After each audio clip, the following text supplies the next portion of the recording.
يا بي اس جي، المكان مكانك يا بي اس. ديبورتيفو لا كورونيا 3-1 في دوري المجموعات، وفي هذه اللحظه بالذات يعلن الحكم البولندي مارسينياك على نهايه الشوط الاول بتقدم باريس سان جيرمان على برشلونه بهدفين صفر. هدف اول لانخيل دي ماريا، وهدف ثاني للدوري الالماني يونيون دراكسلر.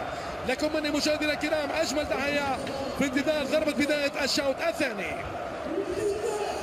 تركنا الشوط الاول بتقدم باريس بهدفين صفر. هدف اول للارجنتيني انخيل دي ماريا وكيرزاوا دي ماريا نو دي ماريا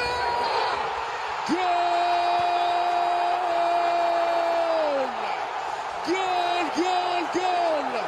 يا سلام يا سلام، شنو هذا؟ ما هذا يا دي ماريا؟ اجمل كرة، احلى صورة، انخيل دي ماريا نجم الكرة الارجنتينية. قلت لكم مشاهدينا الكرام وانه باريس سان جيرمان اقرب للهدف الثالث من برشلونة بهدف تسجيل الفارق. نيمار والبلجيكي بحالة من الكرة لرابيو.